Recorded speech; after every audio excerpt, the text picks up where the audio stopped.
is Mike. Going to address a famous knot offshore fishermen use quite a bit, and we're going to apply it to this tool, and really does some interesting things. It's used for drop down lines, for fastening different lures on, different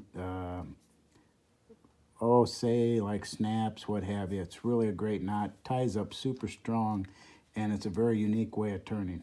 Just showing you the potential of this tool on just one of the knots we do, and we hope you like it. It's the Bimini Twist. We call it the Bimini Twist Shorty at the Knothead. Okay, what you do here is you take your braided line, just like this, and you want to leave enough back here on this tag so you can pull it out and work with it, okay? So all we're going to do is we're going to put it right around our loop here. Take this other end, put it in over here. As you can see, your tag is on the top. And then the next thing we do is we put our fingers right here, lift this off, and we pull just a little bit past, okay? And then what we do is we start twisting just like this. And we make rotations away from us, and when we get 10 turns, it's a good way to count them, we just push back with our middle finger. We apply another 10 turns, push back with our finger, apply another 10 turns, and this is grouping them all up there nice and snug, as you can see. And we put another 10 turns on.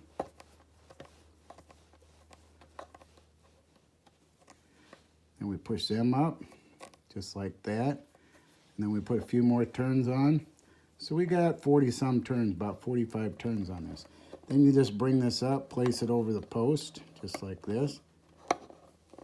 And then you come right back here, and you may lose 1 or 2 turns, but you can see there's a clearance there. You just pull that tight. Now the reason we leave this up top here is we're going to use that for turning. I then just place this back on. It's really not necessary, but I do place it back on there. I lift this out of the way. Well, first actually, I take this and I lower it down to where I can. And then I lift this out of the way. Now when I lift this up, I'm trying to pull straight up so it doesn't start its way down and start its turning path.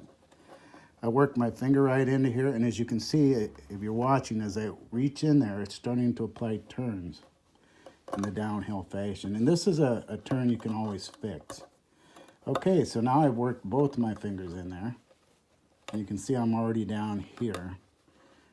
And you apply pressure in the down direction. This is one you got to have your clamp tightened down on.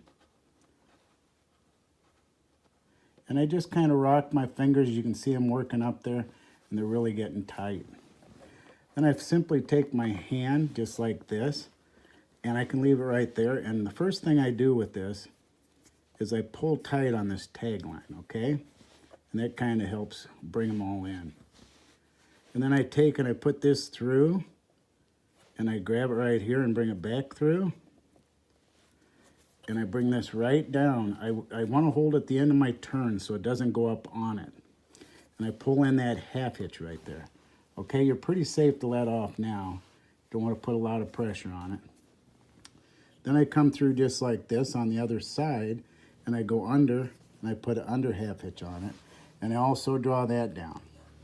Okay, so I'm going to draw that down right to that last turn. Then I take and I put on a half hitch over all of them, just like this, and I drag that down right to there. Okay, there's other turns you can add onto this to make it a little stronger if that's what you really need. We're working with 30-pound tests tonight, and I've done this all the way up to 50-pound tests with 40 or 50 turns. Okay, so that's what we got. Okay, so I take that and I moisten it, and how I work this down really tight is I just right and left pull on the sides, and it really works it down pretty nicely. Okay, so what you end up with is a Bimini Twist, and that's got 40-some turns in it right there. Very nice. It locks itself on there very good.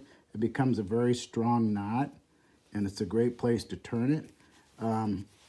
You know, the loop may be a little smaller than what you want, but it does a lot of things, and it's really a great turn. And once you get it down, like I said, the major thing is there's only about 2 turns in here where you got to lock this clamp down, where this line coming out the other side, your live side, doesn't move, and this is one of them. So you just take it down so it's hard to pull. Okay, now here's what I've done with it. I've taken this, and this is this one thing you can do. If you take a look, I tied my Bimini Twist, okay, and that's about a 30 turn there, but you can tie up to a 50. And then I bring it down and I hook it up to this snap swivel. I put that double line that's on the loop through here and create a double Palomar. And then I take this snap and I hook it onto this big umbrella jig. Now that Bimini Twist knot will not go anywhere. That double Palomar that's a solid loop created by the Bimini Twist is held onto the eye of that snap. And that snap, it's an 80-pounder hooked on to my umbrella jig. So anyways, that gives you a little action there on your umbrella jig, so it's kind of able to move if it gets hung up or anything. This is just one thing you can do with this Bimini Twist knot. Whether you're offshore, inshore, wherever you're fishing, this particular Bimini Twist knot can be applied to your fishing. Hope you like this idea. Give it a try. Just showing you the multitude of knots that we can tie on this and the capabilities of the tool. Thanks for viewing. Catch our other videos on the Knothead library, and good fishing. Thank you.